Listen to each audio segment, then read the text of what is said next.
So it is now 1 p.m. Geneva time. We are now officially launching this event. Excellencies, dear colleagues, good morning, good afternoon, or good evening to who has joined us on WebEx or is now watching the video of the event. Today's session is concluding a series of events co-organized by the Geneva Environment Network and the ad hoc open-ended working group on a science policy panel on chemicals, waste, and pollution prevention on the road to their second meeting that will take place in Nairobi in less than 2 weeks. I am Diana Rizzolio, the coordinator of the Geneva Environment Network.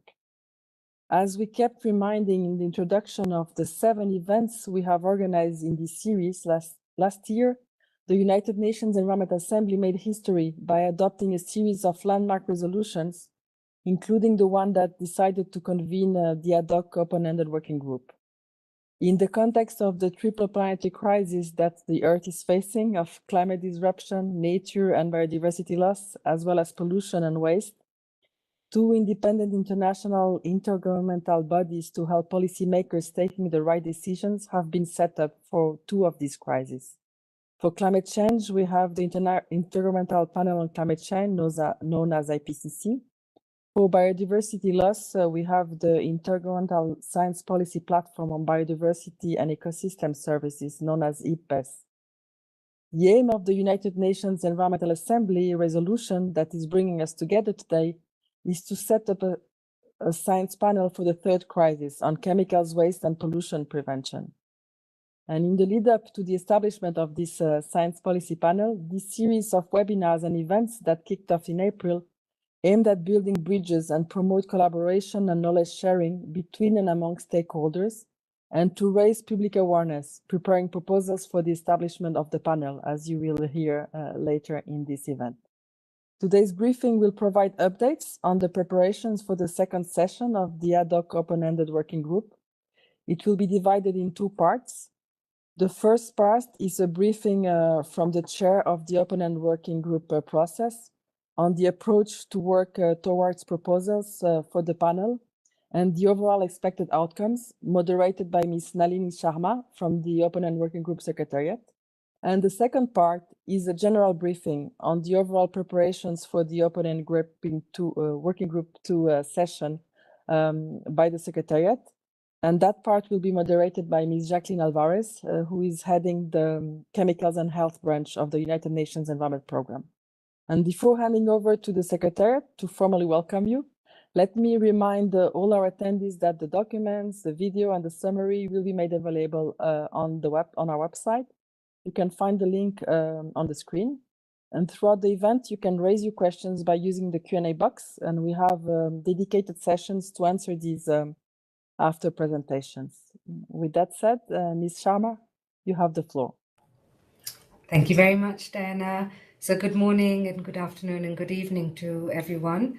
We have quite a number of participants today and slowly growing. So welcome you to this last webinar in advance of the 2nd session of the Open-Ended Working Group.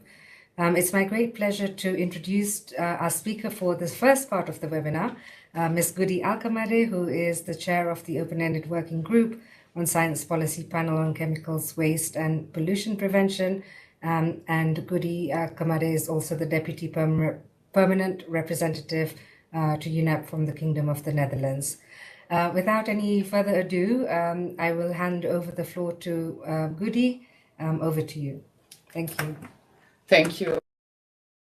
And, let me first thank you, but also Diana and the broader team of both Gen Network and the Secretariat for organizing this webinar, which is, in my understanding, the last webinar in a series to prepare the road for the Open-Ended Working Group's 2nd session.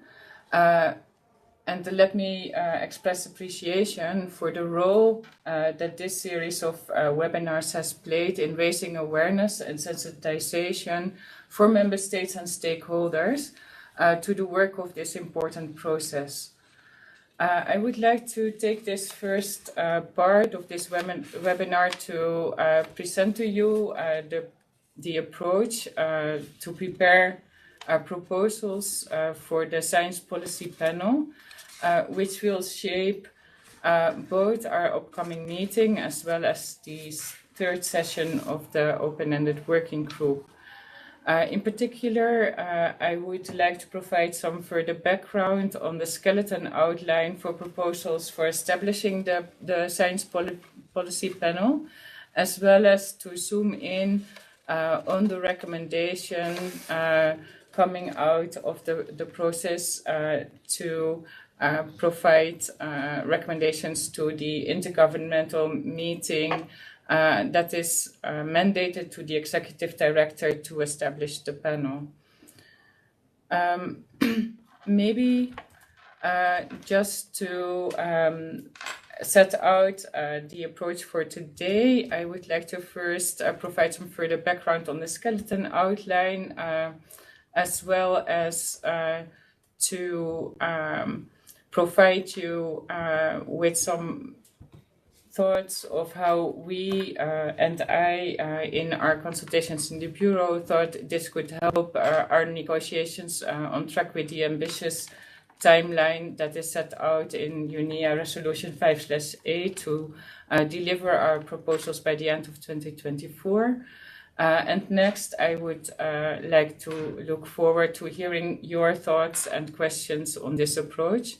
And we will also have an opportunity to exchange on this at the informal consultations that will be scheduled for Saturday, December 9th. Next slide, please. The skeleton outline, which is presented in working document 2, I'm not going to read out the full numbers because that will take too much time, was based on the exchange that we had in the first session of the open-ended working group on the intersessional work, as well as coming up in the discussions that we had in the Bureau with the Secretariat in making the preparations for identifying all the documents that should inform the member states in developing the proposals in line with the mandates set out in particular in paragraph 5 and 6 of the resolution. Following further discussion in the Bureau, we saw the skeleton outline could serve two general objectives. First, to ensure that all necessary proposals are developed and finalized for the intergovernmental meeting to establish the Science Policy Panel. And second, to also make headway in developing the rules or providing guidance on the rules, working processes and other procedures that the panel would need to start its work and deliver on its promise as quickly as possible. These two separate goals are generally reflected in the structure of the skeleton outline. So if you look at the parts A, B, and C that you see here in the skeleton outline, these items constitute what I would call the basis for the foundational document outlining the key features of the panel, and these will include the text proposals necessary to establish the panel, including, as you see also reflected on the screen, the scope and functions of the panel, which would capture the discussions that we already had in the first session, or the resumed first session, I must say, of the open-ended working group. It would set out the operating principles of the panel, but also the institutional arrangements, including on the decision-making bodies, other bodies such as administrative and scientific oversight bodies, and possible other bodies of the panel. It would set out the arrangements for the Secretariat, as well as financial arrangements, and maybe other elements that come up during the discussions in our meeting. The second series of items, and these are reflected in the bottom part of the skeleton outline, included in the annexes, would contain the rules, processes, policies, or other documents that the open-ended working group could prepare or develop guidance on how they could be prepared, so that the panel can adopt them as soon as possible after its establishment, so that it can start its work as soon as possible. Here the goal is to ensure that the panel is equipped with the relevant guidance to start delivering on the functions as was meant to be developed by the open-ended working group, and to be able to start its work soon. The elements in these annexes include, as you can see, the rules of procedure, the financial rules, the processes for setting or determining the work program, the procedures for the review and adoption of the reports and other deliverables of the panel, as well as arrangements for identifying and engaging with experts and possible conflict of interest policy. There may be other elements that the open-ended working group may wish to pick up and provide further guidance on, based on the information documents and working documents that have been provided by the Secretariat to this meeting. Maybe to add, before we move to the next slide, also for your information that we had discussed in the Bureau meeting that it might be useful for the open-ended working group to develop an information document with text emanated from the working documents and the information documents that have been provided to be used possibly by the contact group as a basis for their discussions.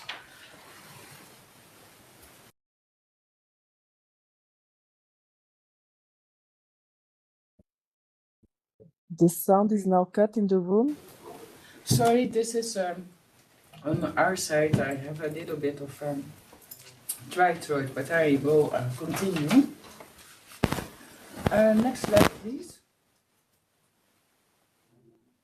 So, on the outcome of the open-ended working group process, sorry, can you give me 1 minute, please?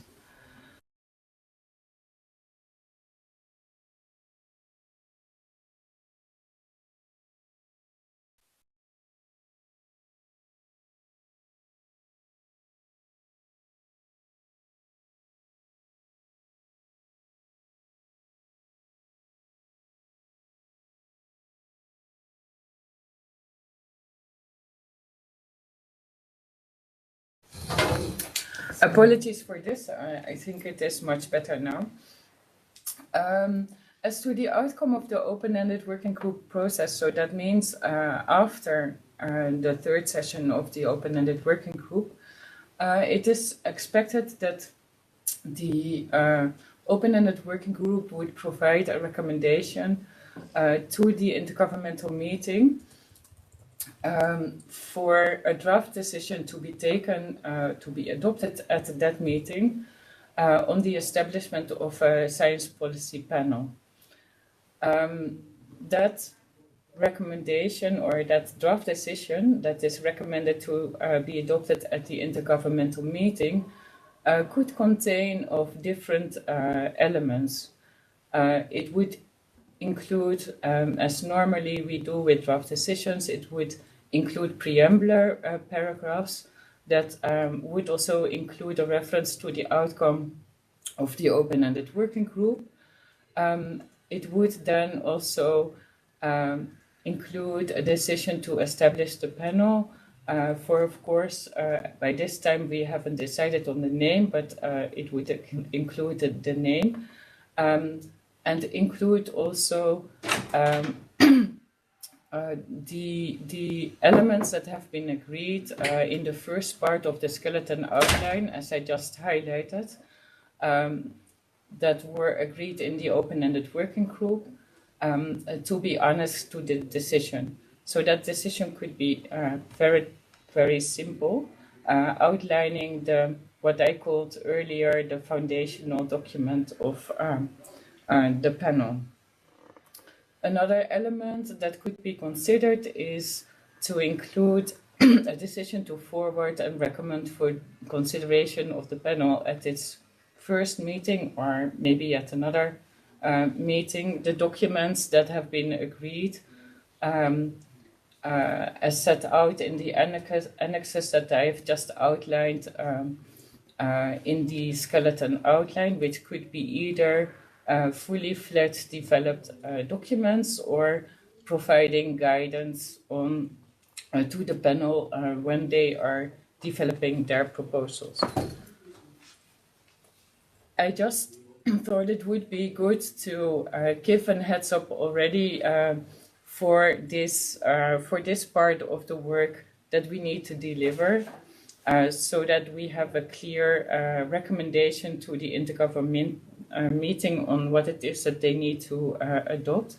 At the same time, also highlighting that most likely it is more efficient for us to focus on the outcomes of the open-ended working group in describing the features of the panel, but already indicating that this is something to be considered, and we may want to consider tasking the Bureau and or the Secretariat to develop a first draft based on the outcomes of the second session to be prepared towards the third session of the open-ended working group.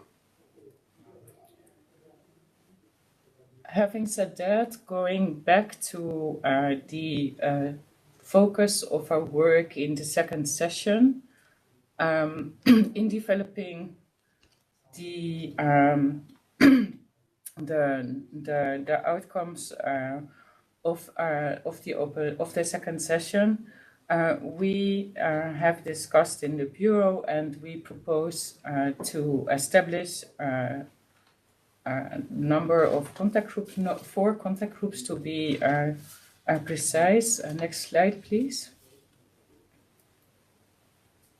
That brings together in a logical way the different elements of the text that need to be developed by the open-ended working group.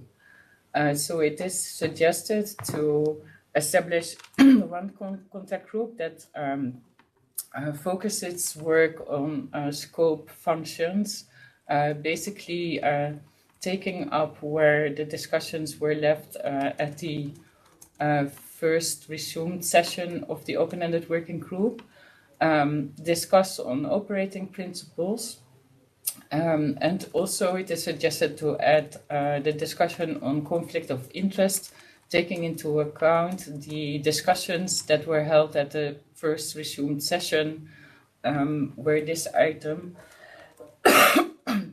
was very much linked to the discussion on the scope, but also keeping in mind that, of course, this discussion will also relate to other discussions on elements that are addressed in other working groups or contact groups. Apologies.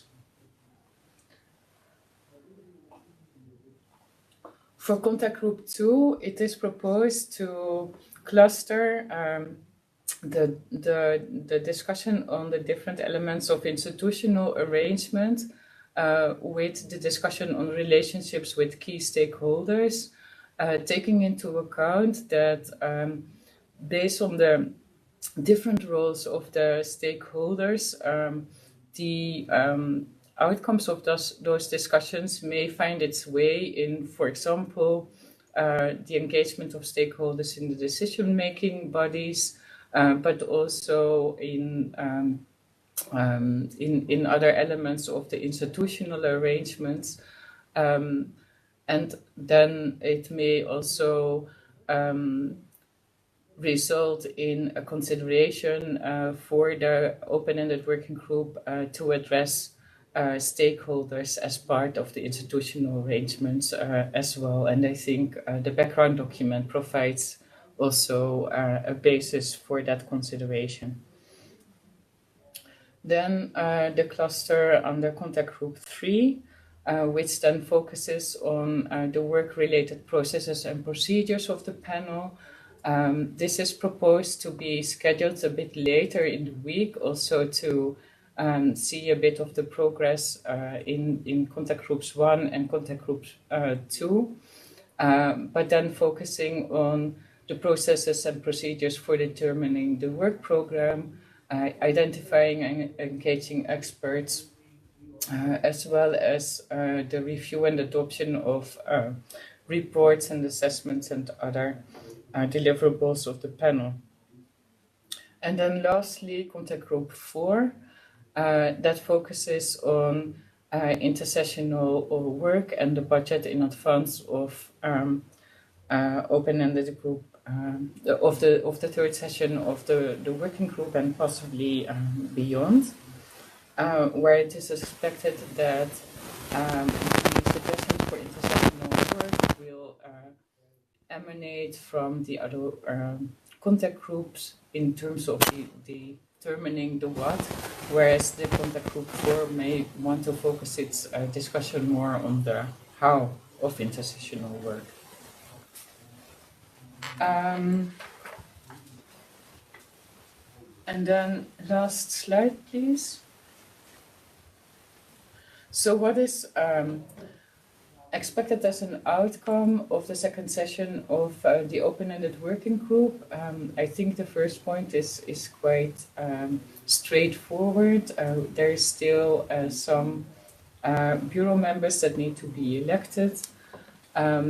But also what we hope is that we can agree on the structure for the skeleton outline early in the meeting as a basis to have a common understanding of what it is that the working group needs to deliver in terms of the outline of the features of the panel, as well as the relevant working procedures, rules, and processes. We also hope that the considerations on the objective and principal functions of the panel will be quite far established, finalized, but that might be optimistic. As well as to make a lot of progress to agree on the proposal for the operating principles, as well as institutional arrangement that provides a basis for the development of the rules of procedure. We furthermore hope that a discussion on relevant key stakeholders and how they participate in the panel's work would be well established by the end of the second session, and that it has been considered on how to provide guidance or develop the processes.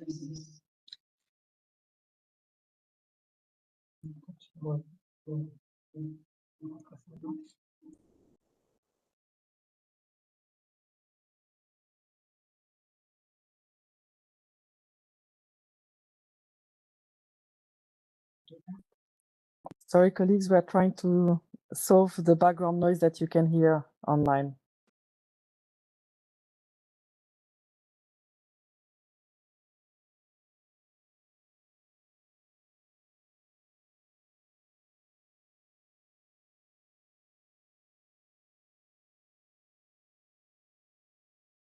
Can you hear us now? Yes, it's much better. Diana, can you hear us now? Yes, and it's much better. Okay. Okay. So that brings me to almost the last sentences of my presentation. We also expect that we have made progress in considering the work-related processes and procedures of the panel, or that we have discussed on how to provide guidance. The provisional agenda of the third session needs to be agreed, and on the relevant items that we confirm what intersessional work needs to be carried out. So as you can see, there is a lot of work to be done. Hopefully the working group can be assisted quite a bit in thinking of how to develop the proposals to establish the panel based on the document that is tasked to the Secretariat and that I understand is to be uploaded in the coming days. And maybe also to indicate that in terms of the organization of work during the second session, the draft scenario the advanced version of the scenario note has been uploaded on the web portal this morning. So those of you online who wish to understand how we intend to organize the work during the meeting, please have a look at it. In the understanding that depending on the discussions that we will have during the meeting, some of the organization may change to facilitate a process that that facilitates the best possible exchange between member states and stakeholders, as well as allows us to make as much as progress that we can during this meeting. I think this is all from my side. Thank you very much for now, and I'm really open to see any question or comment that you may wish to make. Over to you, Nalini. Thank you so much, Gudi, for that informative presentation. So now what we'll do is we'll move to the questions and answer session. We have enabled the raise hand function on this webinar. And so if you'd like to take the floor, there are two options. Either you raise your hand or you can even post your question in the chat to everyone.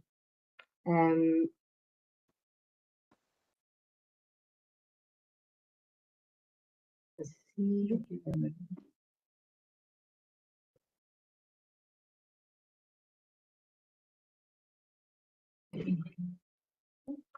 Yeah. Okay, now it's working. Wasn't okay, so I don't see any questions. So who would be the first to take the floor here? Please do post questions in the chat as well. Perhaps everything was crystal clear from Gudi's presentation as well, so that could be another possibility.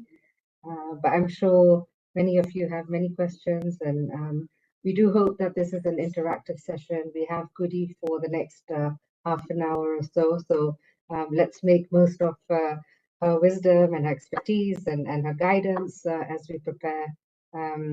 We will be meeting in 10 days' time, so I'm sure you have many questions and would like clarification on certain aspects. So please feel free to post your questions in the chat box or raise your hand.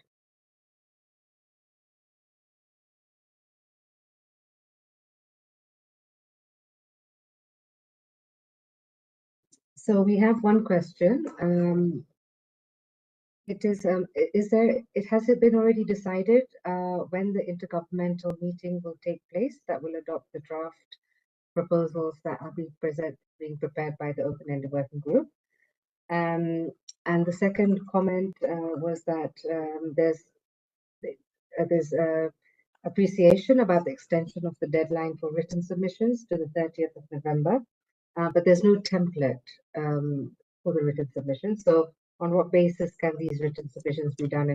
And the delegate would like to know a little bit more about that. So perhaps the second question is more for the Secretariat to answer. So Goody, maybe the first question. I think so the answer to the first question on the intergovernmental meeting is quite straightforward. As far as I know, there has not been a decision on when and or where the intergovernmental meeting is to be held. My understanding is that this is mandated to the executive director. I can also imagine that you might want to have a better understanding of the progress made in our next meeting. So I would assume that after the meeting, there's also more clarity. But maybe the Secretariat has more information that I do. So I don't know if there's anything that anyone could add on this. So Tessa, could we over to Tessa? Thank you, Nalini, and thank you for the question. Specifically on the first question, there's no further information that the Secretariat has on that either. With regard to the second question related to the invitation to provide written submissions on the documentation, indeed, there's no specific template provided. It's an open solicitation of views and perspectives on the documentation that is on the table for the second session of the open-ended working group. And perhaps just to inform everyone that that opportunity is still there to do so up till the 30th of November. And the Secretariat will make all these submissions available on the website. It will just be made available for everyone to take note or consult or view as relevant. The Secretariat will not provide a further documentation consolidating any of these. So this is just for your perusal then. I hope that clarifies. Maybe just to add from my perspective as the chair, because of course we have discussed this in the bureau on following up on a request, including by stakeholders on how they could make their views also heard. So we saw this as a way for member states and stakeholders to provide their views or share their views also with other participants as well as with the Secretariat and the Bureau in advance of the meeting, so that this would also inform the discussions that will be held during the meeting. So it's also an opportunity to share your views on specific issues, and that was also the reason why we in the Bureau kept it quite open. It's basically for the decision of every member state or stakeholders to make use of this possibility to share their views in advance for the meeting. Thank you for that, Goody and Tessa. We have one more question, and then actually we have a raised hand. So first, let me just go to the question, because perhaps it is on many people's minds. It's about when to expect the draft text proposals, which is in the form of information document 10. So I will pass that question over to Tessa, and then we will take your question, Oscar, next. Thank you very much for the question, and thank you for giving me the floor, Nelly. Indeed, the Secretariat is working towards finalizing an additional information document number 10, which will provide some possible text proposals that could be considered as a starting point for the negotiations. We are very much hoping to finalize this as soon as possible. In terms of the expectations, the expectation is to have it finalized by Thursday. We'll do our level best to see if that can be further sped up, as we understand the eagerness and importance of having this document on the table. Thank you. Thank you so much, Professor. Diana, could you please unmute Oscar so that he can take the floor? Now? Yes. Thank Oscar, you. we can hear you. Thank you very much. Thank you very much. And thank you for this briefing that provides a lot of information, very useful. And well, my name is Oscar González from the Spanish presidency of the Council of the European Union.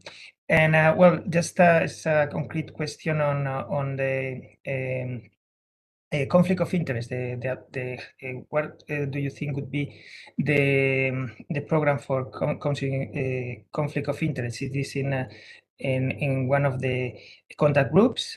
But in the outcomes of the open-ended working group, it is not clear if you think there could be a need for more discussions in the open-ended working group 3, or maybe when the panel would be established. So it's I know you probably don't know how far you could go with a conflict of interest, but maybe some approach on that could be useful. Thank you. Goody, I think that perhaps you could respond to it as far as possible. Yes, thank you for that question. So basically, what type of guidance the working group may wish to provide on conflict of interest, I think, is up to the working group to decide. But just to bring you back to the discussions that were held during the first session of the first resumed session of the open-ended working group, my understanding was that the issue came up in the context of discussing on the scope of the panel. It also was raised in relationship to operating principles of the panel. So that was also a reason to put this in the cluster of contact group 1 that looks at both of them. The proposal would be to schedule a discussion on conflict of interest so that relatively early in the work of the contact groups, with a view to understand, or for member states and stakeholders to understand whether this is an issue that needs to be, let's say, referred back to in the context of the scope, or whether if it is addressed under either or both the operating principles as well as the working related procedures or policies, whether this is sufficiently addressed in any of those items. So what I assume is that the discussion will focus around what is considered to be a conflict of interest, how can it be addressed, and I think the background document provides different examples and options on how to address this, and the working group may wish to consider what is the best place to address conflicts of interest in a way that satisfies finally the concerns that have been expressed, I think, in several occasions when we discussed in a broader sense or in a more general sense the key features of a science policy panel. I'm not sure whether the Secretariat may wish to add something.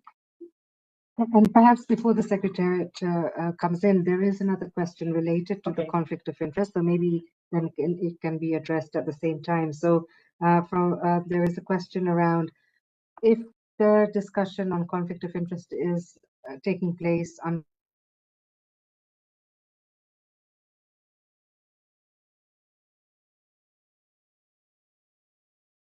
Colleagues, the sound is cut in Nairobi. basis. So perhaps it's a bit related about, how do we land with this discussion? Yeah, I think that's a good question. So what we try to do in scheduling the discussions for the contact group, for all the contact groups, so to speak, we took into account a couple of considerations. One is to make sure that we don't schedule more than 2 contact groups at the same time. But we also realized that it might be more productive, but also facilitating a good exchange if we make sure that we schedule the discussions in a very, let's say, clear way. So what we had agreed in the Bureau is that initially we schedule on specific topics that to be discussed in the contact group a session of 1.5 hours. This may change over the week depending what further work is necessary. And then we have tried to schedule it in a way that allows for both to be a stock take in plenary so that everybody is at speed of what has been discussed in the different contact groups, but also in a way that one discussion, so for example, an initial discussion on conflict of interest would then inform a later to be held discussion on relationship with stakeholders that would then inform also further discussions on institutional arrangements. So finally, the idea is that one discussion in one contact group can also be used to inform the discussions continued in the other contact groups so that we make sure that nobody is working in silos or in isolation, and possibly also there will be a moment in time when we can bring, and this is also what we have discussed, together the discussions or the outcomes, so to speak, of the different contact groups, so that there will be a moment in time that all the outcomes can be put together so that this consistency check can be also made and provided as feedback to the contact groups in a later state in the meeting. I hope that satisfies or that answers the question and the concern. Thank you, Goody. Tessa, would you like to add around on conflict of interest? Maybe very briefly, as you may have seen from the skeleton outline that was just presented and is represented in document 2. There is an annex anticipated as well on conflict of interest. And the Secretariat is already working towards draft text for a policy on conflict of interest. So that is hopefully going to be helpful as well, in addition to what the chair explained in terms of the sequencing and the timing of the sessions that are relevant to the topic. Thank you. Great. And as you will have seen also on the chat, our colleagues have been posting where documents are available on the website. So feel free to check them out. We have quite a substantive question, and maybe we aren't quite there yet, but I think it's a useful question maybe that we could address or think about in advance of Open-End Working Group 2 or in the process. It says, the question is there a specific scope for the kind of waste that are considered? For example, are mining waste included in the scope? tailings and waste rocks. Do you have discussions with resolution, the UNEA resolution 5/12 that touches upon the topics of tailing and mining waste? So this cooperation coordination aspect. And perhaps I can give that question to Tessa to respond to. Yes, thank you very much. With regards to the specific topics and substantive focus of the panel, the member states will obviously further their deliberations on what the scope would be for the panel. And in that regard, the Open-Ended Working Group may wish to speak out on this. As Secretariat, we've been also requesting written submissions on the needs and questions that the panel may handle. From this, from what was received by Secretariat, there is indeed a wide range of issues and needs identified. And this will obviously needs to be further discussed in the context of the Open-Ended Working Group. At this point, I think we'll leave it for the discussion to actually take place. Thank you. Thank you. And Goody. Yeah, thank you. I think that's a good question, and it's probably a question that many people have in mind, coming from different angles. My understanding is, at the moment right now, I don't think the Open-Ended Working Group has a specific yes or no answer to your question. Looking at what has been agreed right now, I think that is more looking at the objective of the panel, which is, alluding to a very broad scope, if you may wish to interpret it like this. My expectation would be that once the working group is considering to discuss further on the basis to determine the work program of the panel, keeping in mind what has been submitted on the questions and needs that the panel may handle, but also further background information, including the information documents that were provided for the first resume session. I can imagine that this discussion may either confirm the broad scope as agreed to right now, or lead to further discussions. So I think I leave it at that, because I think it's not up to the chair to have an opinion about that. I think it is something that will emanate from the discussions in the next session. Okay, well, thank you very much both for the answers. We will post the link where the written submissions for the needs and questions the panel may handle have been posted. So please feel free to peruse at your leisure. There is a question around a little bit about the relationship with key stakeholders. So plastics affects communities the most. Everything ends in the communities, yet communities are not meaningfully engaged in the panel and supported to engage. How can we correct this? So maybe I start with Goody.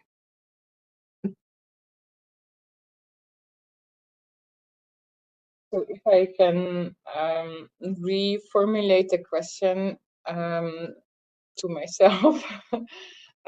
So I understand the question is, how can we engage representatives to make sure that also communities that are most affected by pollution or chemicals or waste be somehow represented in the panel? I guess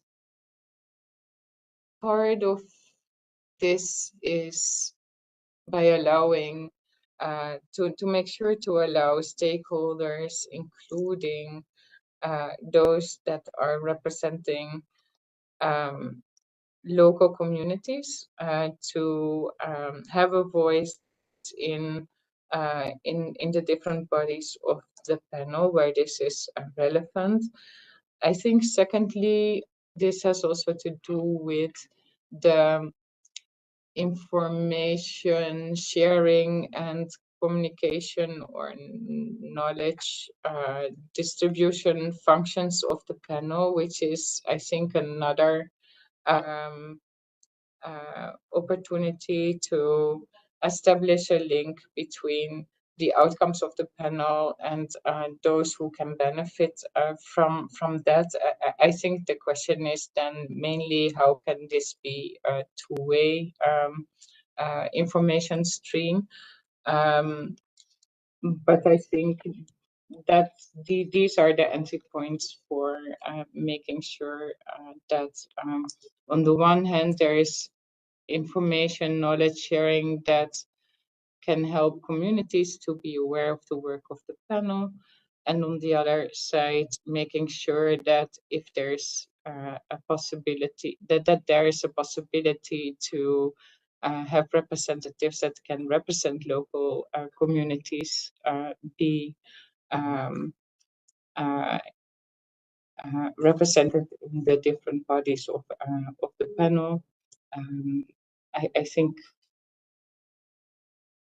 that is as far as I can see it right now. Great. Thank you so much, Goody. We are coming 10 more minutes, colleagues. So please, if you would like to take the floor, raise your hands. There are a couple of more logistic type of questions. One around when the text for the draft conflict of interest will be posted. It will be posted at the same time as the information document 10 on the draft proposal. So please, as soon as that is available online, we will be informing all our participants and different stakeholders as well of its availability. There is a question around asking for an extension for the written submissions beyond 30th November. We in fact have already extended that deadline from the 24th. We do recognize, of course, the documents were available slightly late. We've had, of course, opportunity to read through very early versions of these documents in the form of advanced unedited English versions. However, I will pass it on to Tessa to see for her to answer. Thank you. Thank you very much, Nalini, and thank you for the question. As Nalini mentioned, we already extended the deadline by a week. And this implies that the Secretariat will make sure that everything received by the 30th will be made available and uploaded on the website. If we receive further contributions after the date, we will try to make them available. But I think it's important for everyone involved to be able to take early note of the different views and perspectives. So we strongly encourage you to submit your views and your perspectives on the documentation by the 30th. So we will in any case make available whatever we have received by then. And we encourage you all to actually meet this deadline. Having said that, when we receive further inputs prior to the session, we'll do our best to make it available, but that may take a little more time then. Thank you. Tessa, there's a lot of keenness around getting the draft proposals, but one of the questions is, will the proposals contain negotiating text proposals? Thanks for the question. The request that the Secretariat received was to draft some text proposals which would serve as a starting point for the negotiations.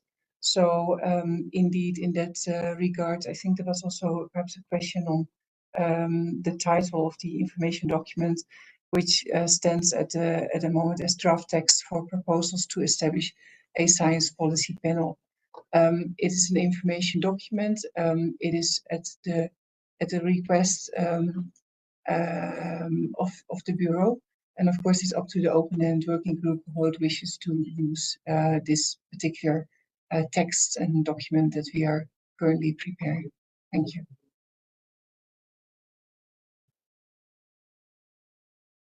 Okay, colleagues, your last chance to ask a question, raise your hand.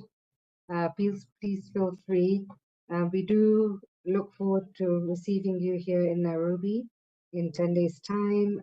We will have further informal consultations like this on the Saturday.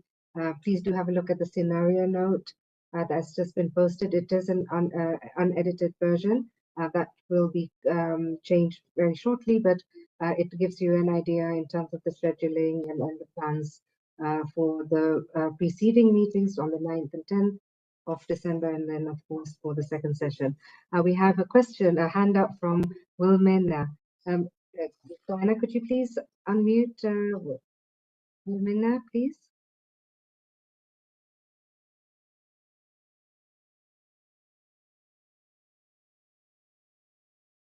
Go ahead, Wilhelmina.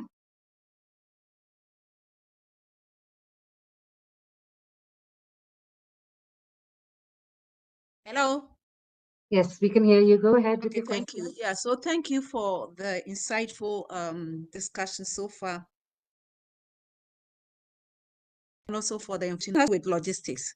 I remember when I was asked to register for this meeting, there was also an option for financial support.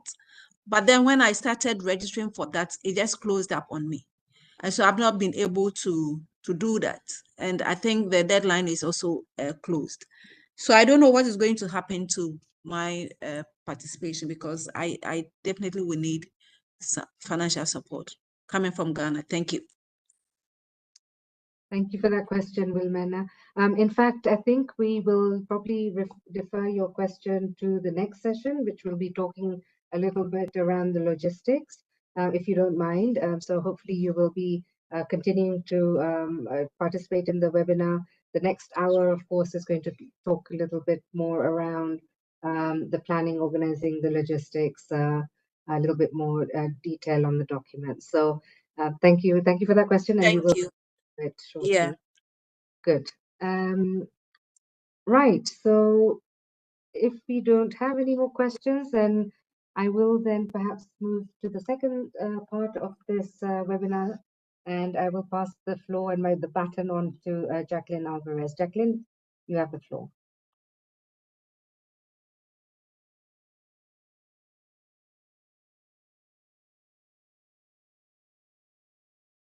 Good day to all. I hope you can hear me correctly and loudly. Yes, I see nodding, so thank you. So we are starting the second part of this briefing, and this refers in particular to a briefing from the Secretariat. But we will first have opening remarks from the government of Switzerland, and I'm kindly inviting Michelle Schuren to do so. Michelle, over to you, please. Thank you very much, Jacqueline, for giving me the floor. It is a pleasure to attend this SPP briefing and give some remarks. And many thanks to the Geneva Environment Network and UNEP for yet another event that supports a negotiation process and helps us prepare. This is very useful.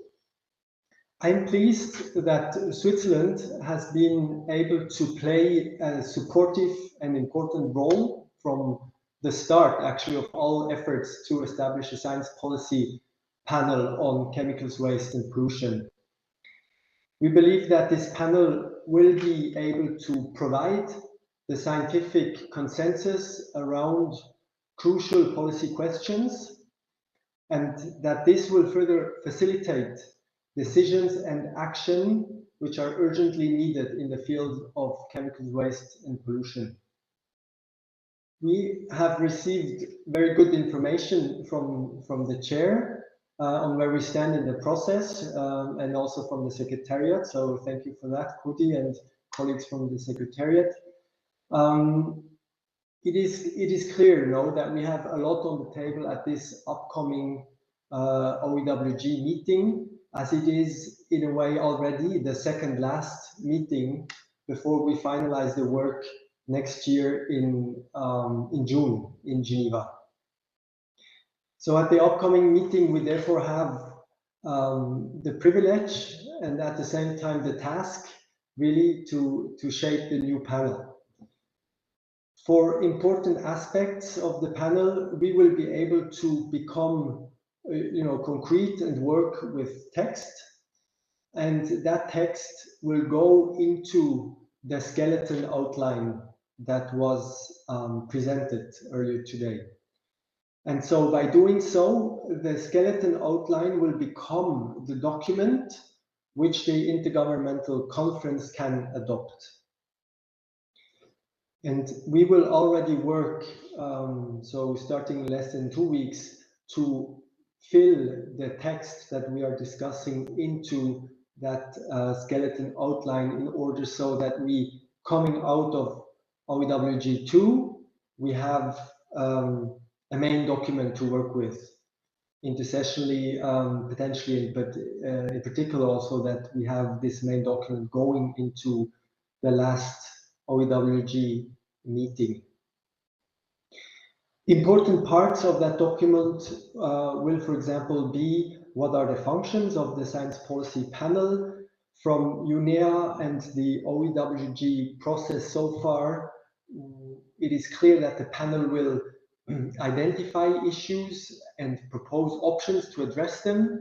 The panel will conduct assessments. The panel will identify research gaps. The panel will help with capacity building. So this is already quite clear and advanced.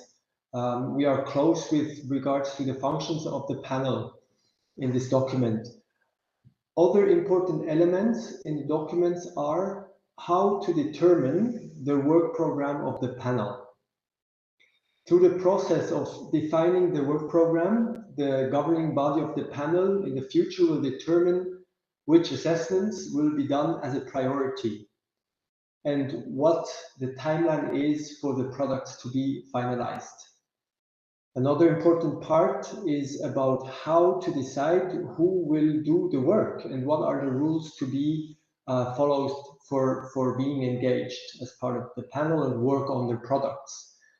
These rules and institutional questions are very important. They ensure the panel is an independent intergovernmental body, and also that the panel delivers policy relevant scientific evidence without being policy prescriptive. The work of the panel needs to be transparent and impartial, and the panel needs to be able to address potential conflict of interest. The outcomes shall be reports and assessments that are credible and scientifically robust.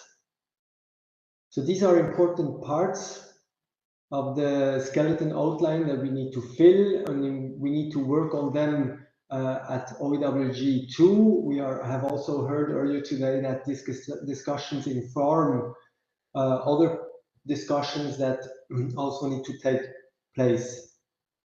And in fact, the elements that I was mentioning now, which are, whereby we want to ensure in the end we have a robust, credible, independent panel that can, fulfill its mandate and have a broad effect on decision makers. These elements are, in fact, elements mentioned in UNEA Resolution 5.8 and asked for by this Resolution 5.8. So it's just to say we are going down that route because we are asked to do so, and it's nothing new.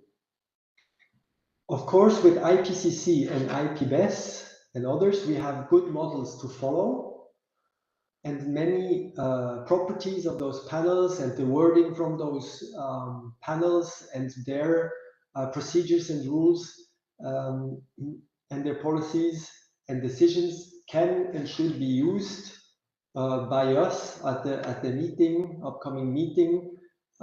Is very clear that we should not reinvent the wheel, but certainly benefit from existing good models and good practices.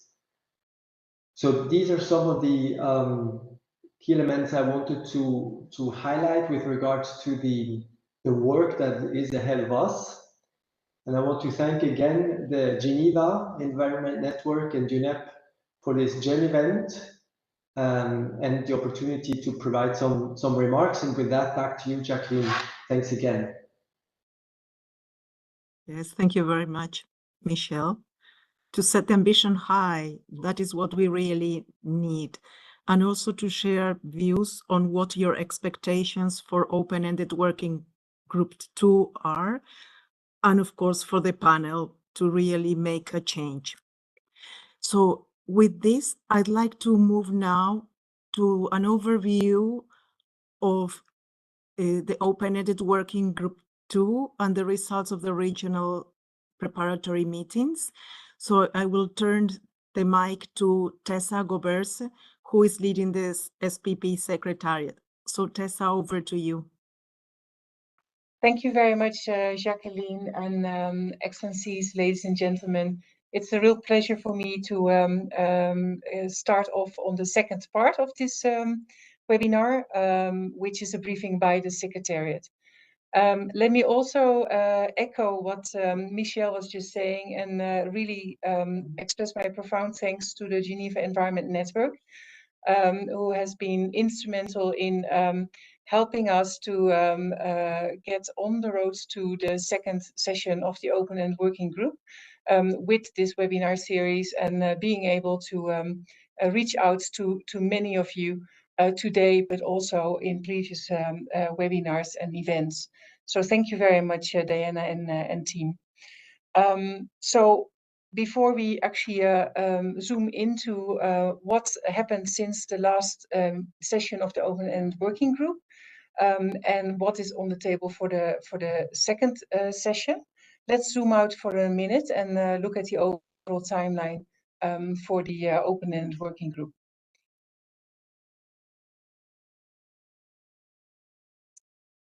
Perhaps you can share the associated slide with it.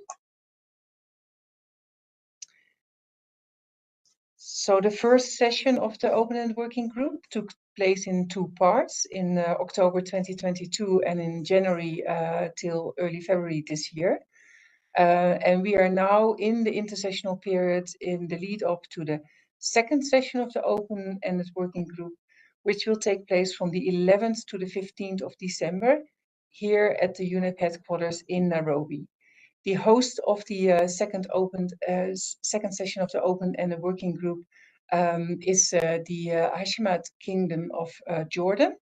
And looking ahead for the third session of the Open Ended Working Group, which will also be the last session, we kindly received the offer from Switzerland to host this meeting in Geneva from the 17th to the 21st of June. So we're currently in this intersessional period, and I just would like to provide, together with some of my colleagues, a quick recap, as well as further details on the planning and logistics for the second session of the Open End Working Group. So in the intersessional period, next slide please, the work of the Secretariat has been guided by the Bureau. So on this slide, you find the names of the Bureau members. And a number of activities have taken place to prepare for the upcoming session. We had several calls for written submissions on operating principles, on the needs and questions the panel may handle. This already came up in the previous discussion. On capacity building in the space of chemicals and waste with a focus on the science policy interface and strengthening thereof. And now also on the documentation that is provided for the second session of the Open End Working Group. And just to reiterate that these written submissions can be sent to the Secretariat until the 30th of November, after which they all will be made available online on the website.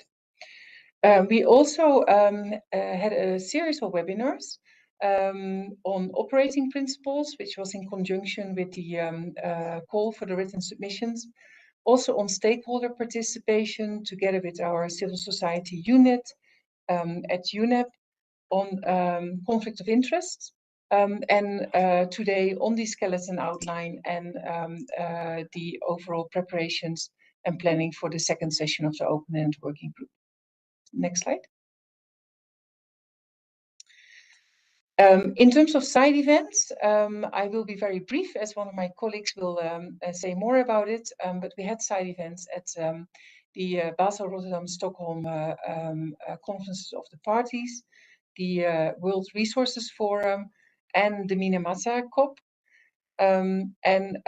Importantly, we also had regional meetings and briefings, and some of you who attended those will find some of the information in this briefing probably recognizable. We started on the 7th of September with a regional consultation for the Asia Pacific region, which was held in Bangkok and online. On the 14th of September, we had an in-person meeting in Nairobi for the African regional group. On the 7th of October, the GRULAC region met in person in Brasilia, hosted by the government of Brazil. The 8th and to the 9th of November, an online briefing was held for the OEWG region. And last week, on the 21st of November, the Eastern European group was provided with a regional briefing by the Secretariat online. Next slide.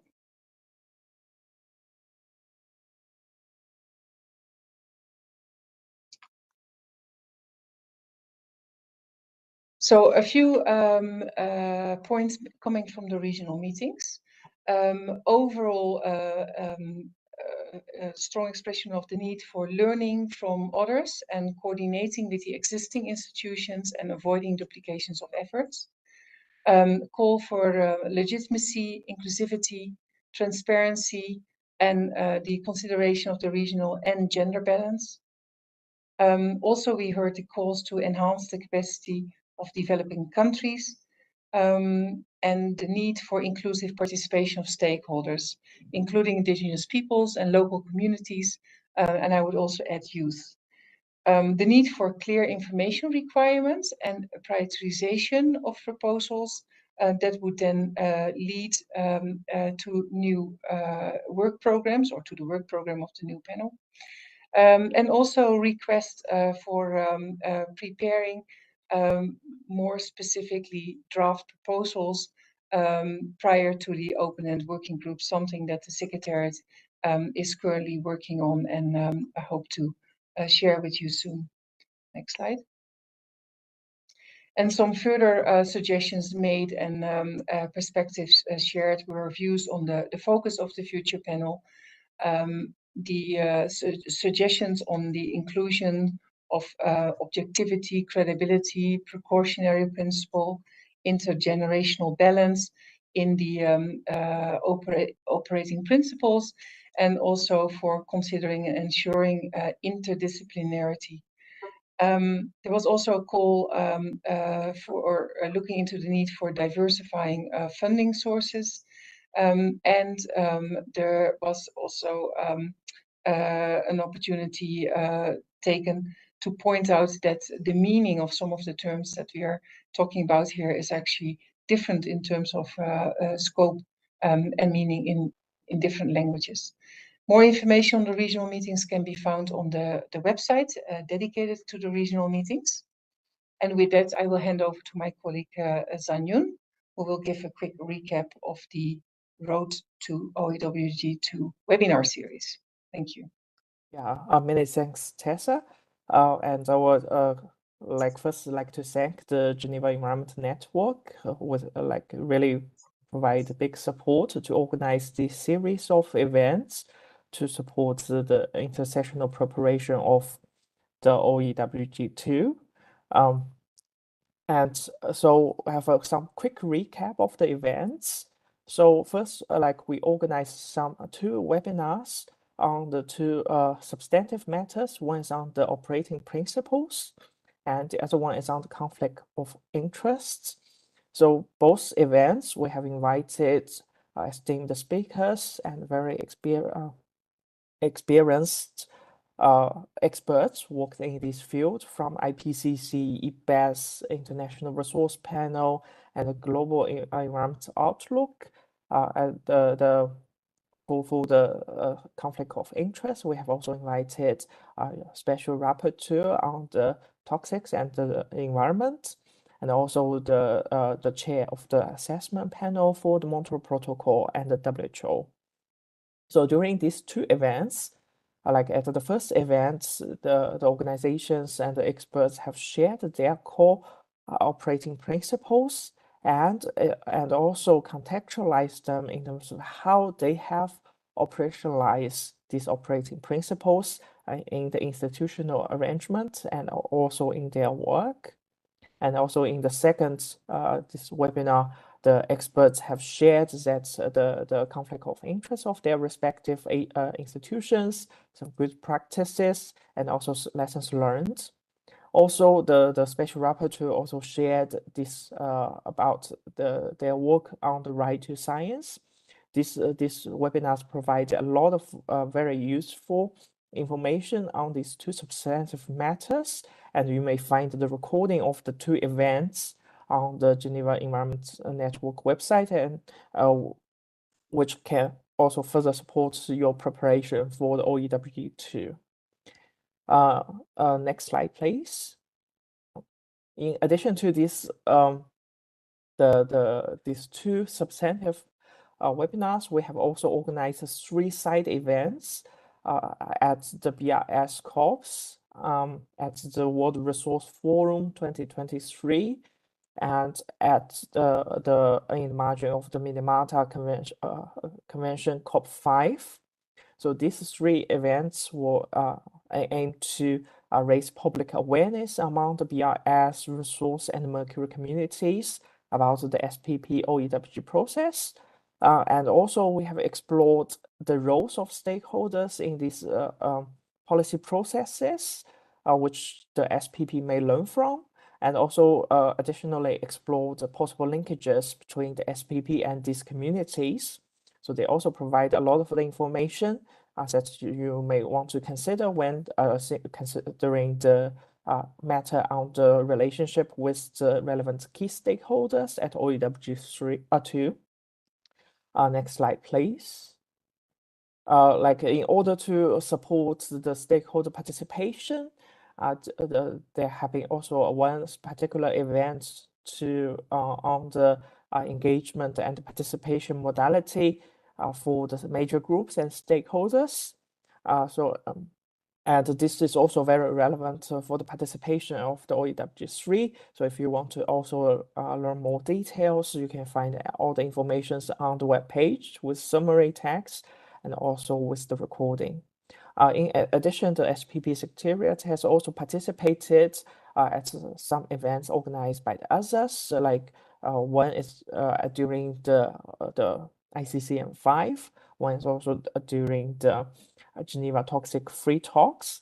So this again to raise the public awareness of the SPP OEWG process among the human rights and the SciChem communities, and also to explore possible linkages between the SPP and these communities. Would really like to thank all the participants of these events, and also thank them for the very informative and interesting discussion. And this has also some of this has helped to the support help the Secretariat to prepare some of the intersectional work. So I would pass the floor to Pia from the Secretariat to go through the meeting documents. Thank you. Thank you, Janyun. I will be briefly walking you through the documents we have prepared for the second session of the open-ended working group. I will start by showing you where to find the documents. The Geneva Environment Network team has been great in the chat, pointing you to direct links to all these documents as we mentioned them. But should you land on our general website, the image on the left shows you where there is a tab that you can get to the second session.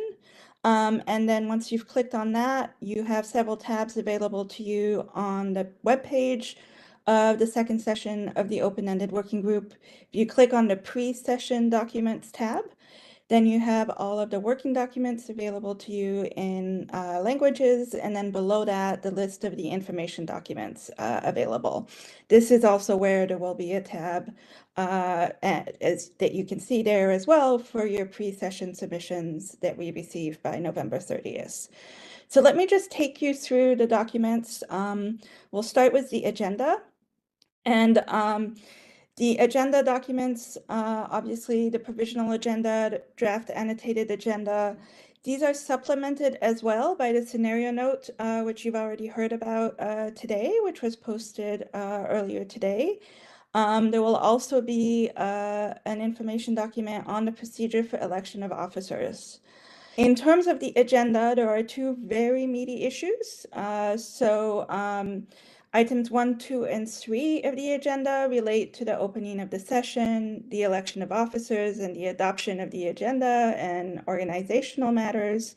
But then item 4 is where a lot of our documents live.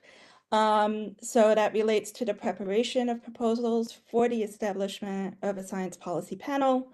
Items 5 and 6 relate to one of the contact groups you heard about, contact group 4. So looking at options for timetable and organization of the future work of the open-ended working group, and also looking at the provisional agenda for the third session. And then finally, we have other matters, adoption of report, and the closure of the session. So let's get into the substance of our documents. So moving to the skeleton outline, which we've had a wonderful discussion about today. The skeleton outline, as we've discussed, will be supplemented by Inf 10, which includes the draft text for the proposals to establish a science policy panel. I will highlight, as the chair explained, that when you look at the skeleton outline, the first parts, so scope and objective and functions, operating principles, institutional arrangements, are the foundational documents to establish the panel. And then in the annexes, you have these additional resources that will help the panel get to work. I will move to the next document, which is document 3 under agenda item 4. So looking at scope and objective, functions, and operating principles. As you've already heard today, when it comes to scope and objective and functions, we are summarizing in this document many of the outcomes of the work in Bangkok. And then in the operating principles part of this document, we are introducing new material because we are presenting a summary and analysis of the submissions we received on operating principles after our webinar on operating principles. And I will highlight that the working document 3 has annexes and appendices that propose suggested text for operating principles based on the text of Resolution 5.8, and also a compilation of principles drawing from agreed principles of other science policy interfaces. You'll notice a pattern in our documents. We are, as Michelle explained, looking to existing science policy interfaces, looking to how other institutions have resolved many of the same questions we're looking at.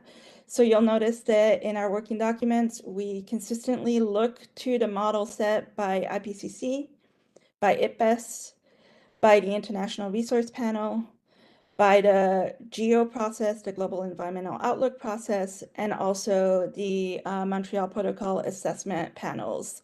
Some of our documents also look to other examples where relevant. You'll notice as well, as I go through the next series of documents, that there's a pattern of working documents with supporting information documents. So these supporting information documents often include a lot of the detailed information from those examples and precedents that we have summarized for you in the working document. The relevant information documents on scope and objective, functions, and operating principles include a background document on operating principles, as well as an information document with the results of the mapping of capacity building activities in the chemicals, waste, and pollution space, and a summary and analysis of the submissions received on needs and questions the panel may handle. The next working document is document 4, which addresses institutional arrangements and rules of procedure. The companion information document, you'll notice is quite a long document. This background document provides a compendium of the text and institutional arrangements of other science policy interfaces so that those resources are available to you should that be helpful in discussing institutional arrangements. And the working document also includes a potential table of contents for the rules of procedure. In terms of institutional arrangements, what is helpful to understand is that both documents are using a common structure in terms of thinking about which types of institutional arrangements can make up a science policy panel. And these include a decision-making body, a body or two bodies providing administrative and scientific oversight, other bodies undertaking or supporting the science policy interfaces work. So in IPCC, you might note that as a working group. In IPBES, we have expert panels, task forces, and then these documents also address secretariat arrangements and financial arrangements. The next working document that connects to a contact group as well, you'll notice there's alignment between the documents and the contact groups, is document 5 on relationships with relevant key stakeholders. Again, this document is supported by an information document that provides additional detail and puts the research at your fingertips. Two key issues that are addressed in this working document and its companion are looking at the potential roles that stakeholders might have in the science policy panel, and also considering a number of approaches that have been used to establish relationships with relevant key stakeholders. Next, I will move to document 6, which is on work-related processes and procedures. Here, the list of information documents, there are several, gives you an insight into what is captured in that overview of work-related processes and procedures. So that includes items that we've heard about several times already today. So the process for determining and executing the work program of the panel, the arrangements for identifying and engaging experts who contribute to the work of the panel, procedures for the review and adoption of reports and assessments produced by the panel, and procedures for addressing potential conflicts of interest. Here again, the working document provides a summary overview of many of these existing precedents, and the information documents provide much more detail as to how other science policy interfaces have addressed each of these processes and procedures. Next, I will move to document 7, which is under agenda item 5. So the options for the timetable and organization of the future work of the open-ended working group. And here we have document 7, which is an update from the Secretariat on the work undertaken in the period between the first and second sessions, and also on budget and expenditure and the provisional work plan. So in this document, you will find some of the information you've heard about today, but also information on contributions and pledges received, the 2023-24 budget and expenditures, and information on a provisional timetable looking at the program of work of the ad hoc open-ended working group to get to the finish line we've been talking about today. That is all I have on the documents. That gives you an overview of how our documents fit together as well. Next, I will pass over to my colleague Abdi, who will share some logistics and organizational matters. Thank you.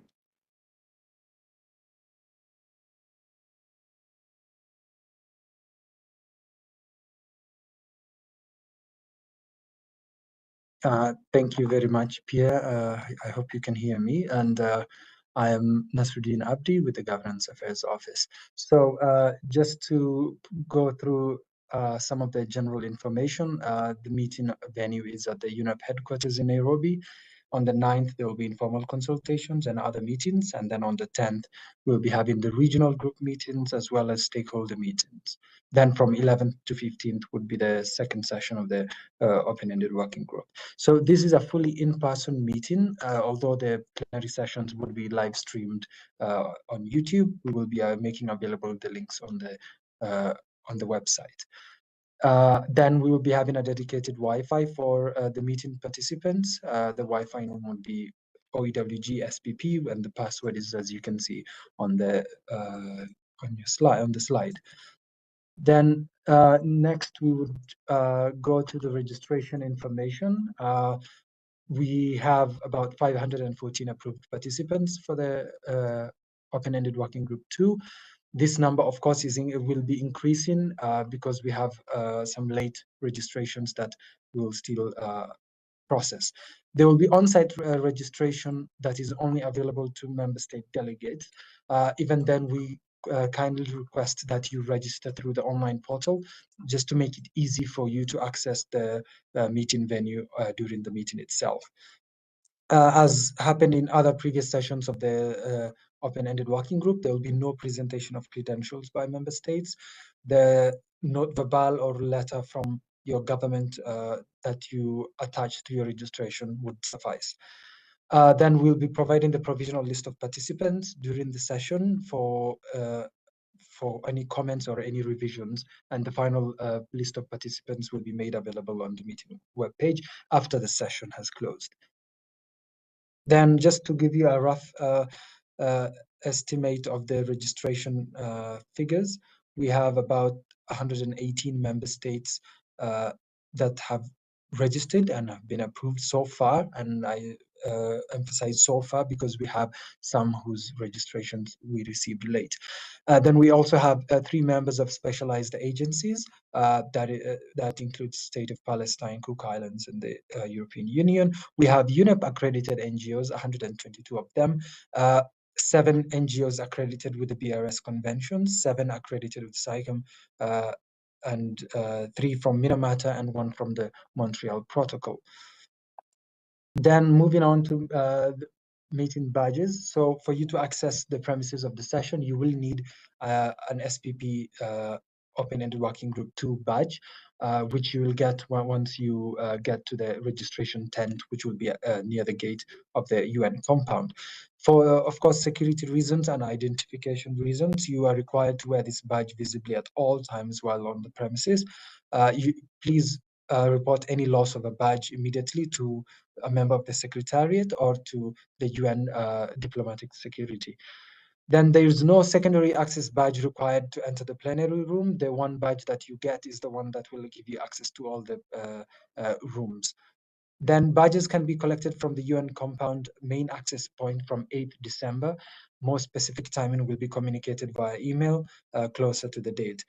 Then you will be required to bring your approval ticket, hard copy or soft copy. So the approval ticket is whatever the system generated for you once your registration has been approved. It includes a QR code as well. Please also come with your passport or identity card to receive your badge. Then on the disbursement of DSA, this will be made on site at the glass fishbowl near the press room for those that have been to the UN compound before. We will be given more clear directions once the meeting has begun.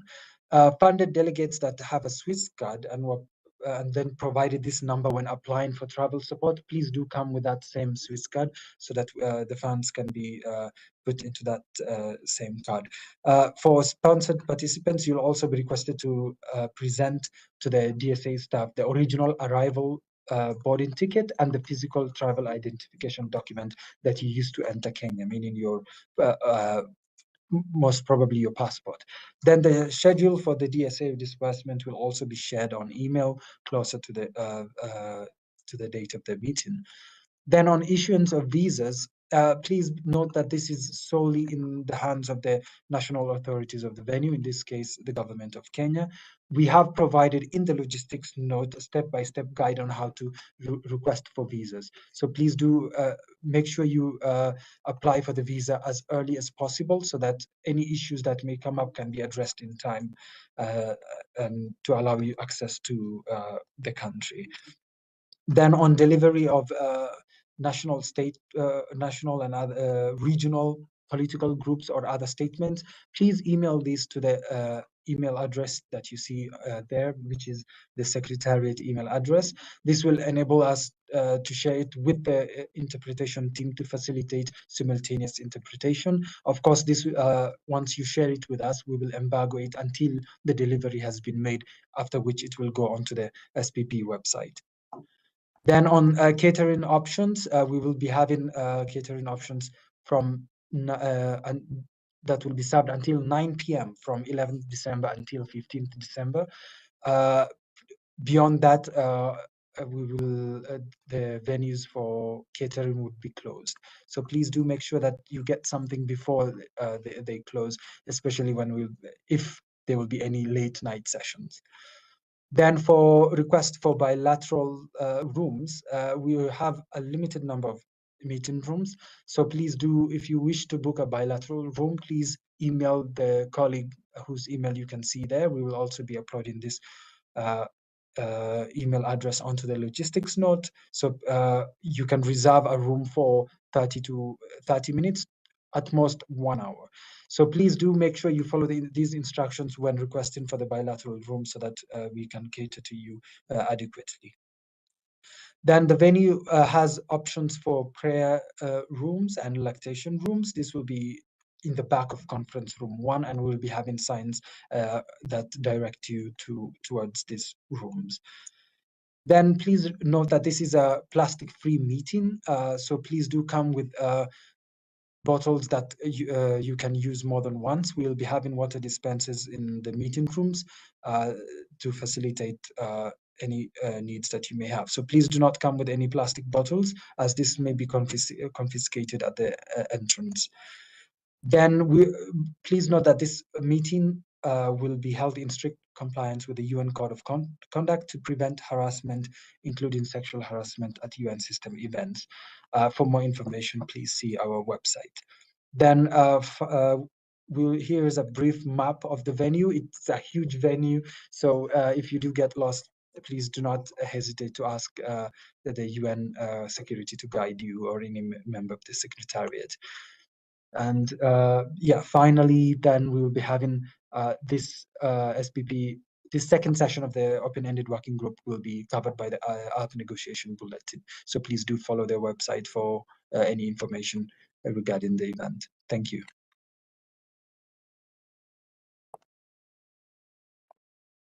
Thank you very much. Over to Jacqueline, sorry.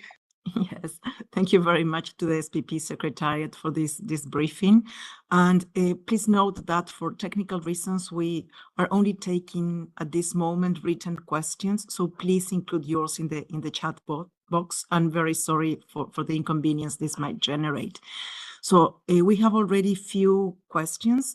One is thanking for organizing the webinars today, and the question goes like this. Please, I found that a human rights working group on transnational society is engaged on plastics.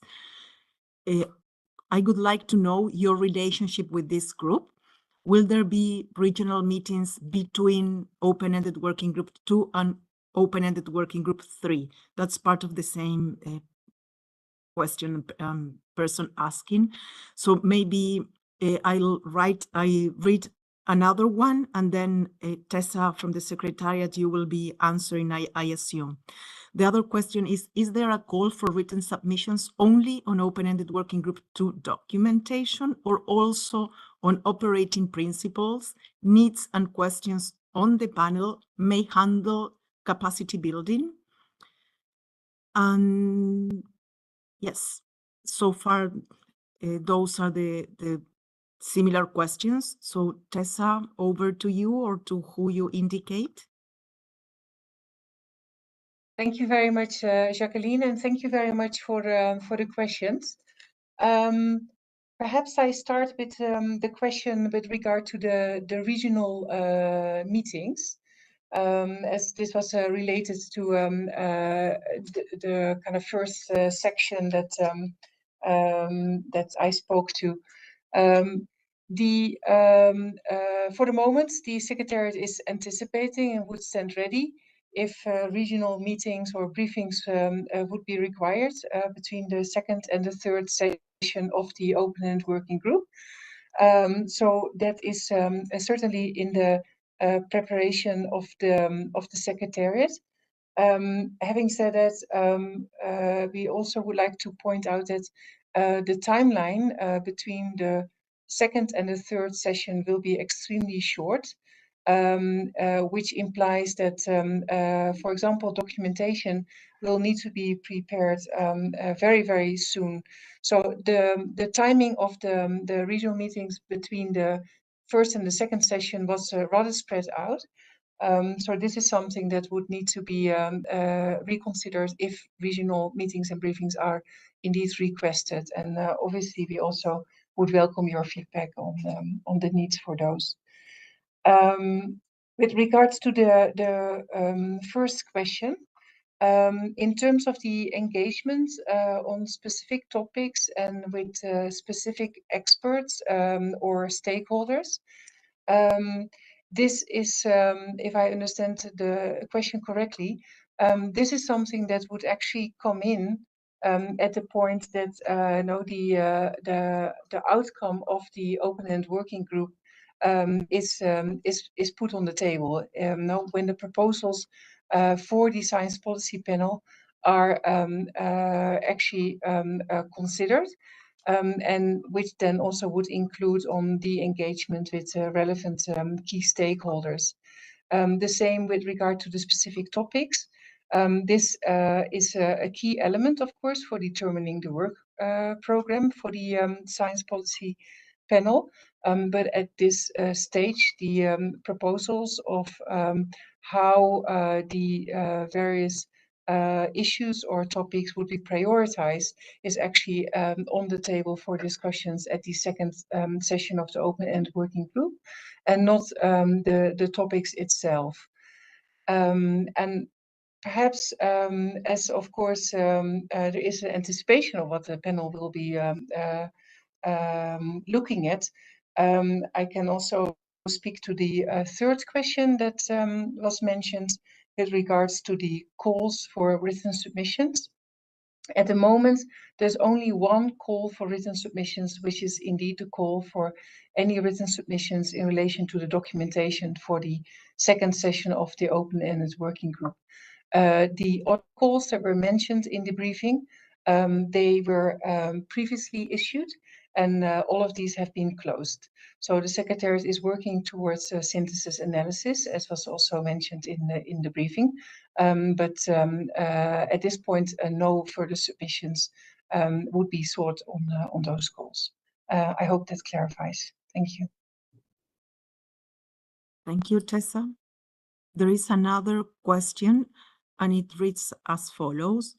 Could you kindly confirm that statements are expected to be delivered both general under point 4, regional groups, and later on for each document presented in plenary?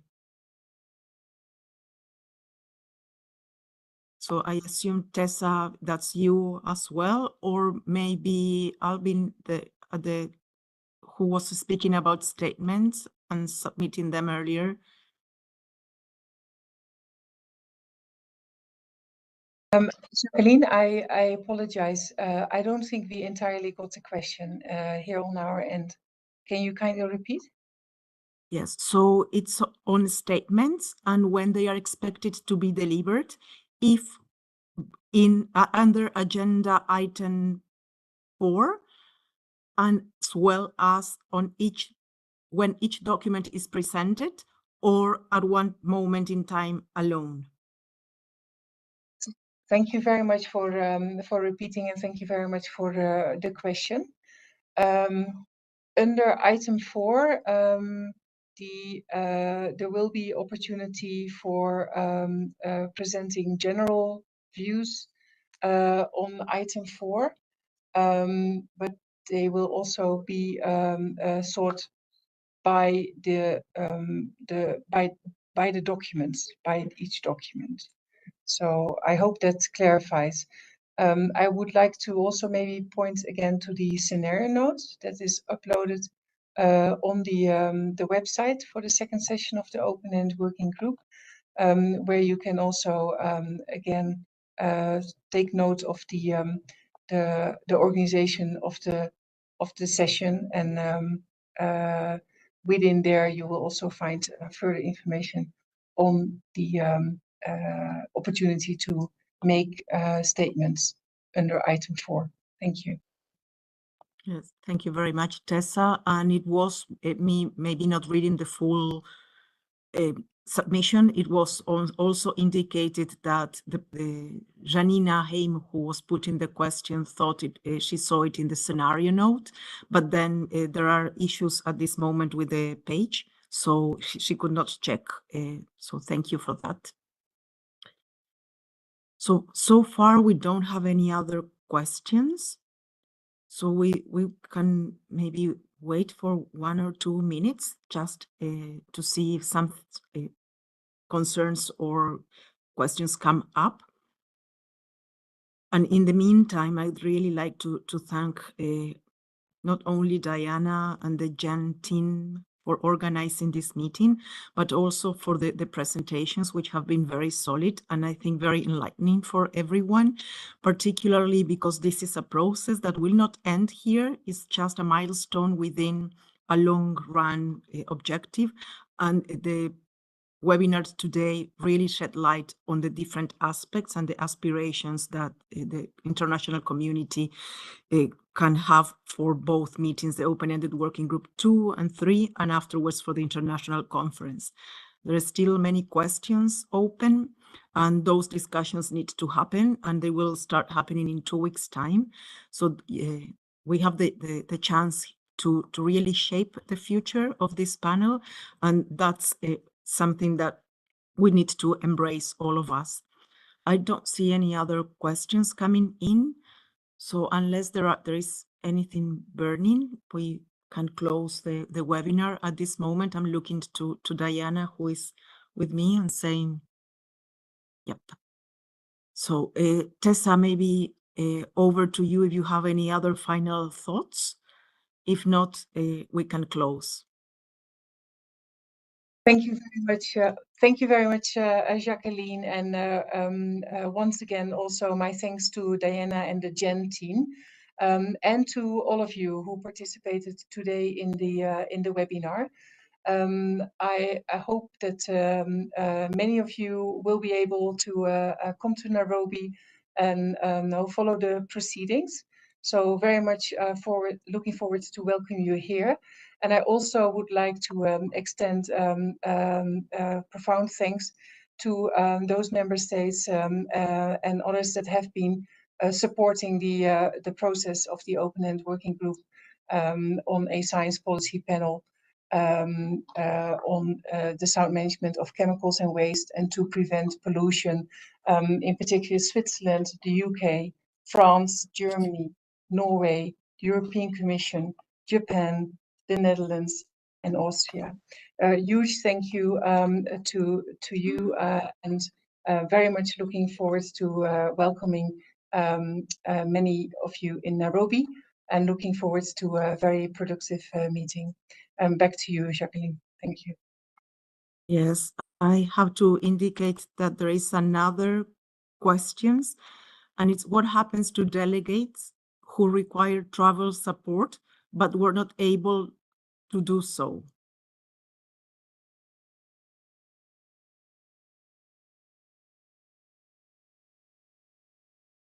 Perhaps I'll defer to my colleague who gave the logistical information, including on registration. Abdi? Yeah, thank you, Tessa and Jacqueline.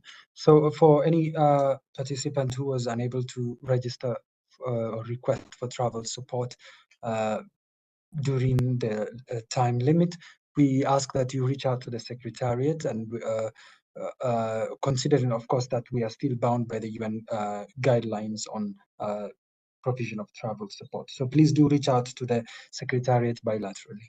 Thank you. Yes. So thank you very much again to all. And should you have any other questions, please always refer to the Secretariat for a complete and follow-up with your concerns and comments as well. So thank you very much. And we'll hope to see all of you in Nairobi. And I see, Michelle, do you want to give the final words? You are most welcome to do so. No? Okay. Thank you very much. See you all in Nairobi. Bye. Thank you very much. Bye-bye.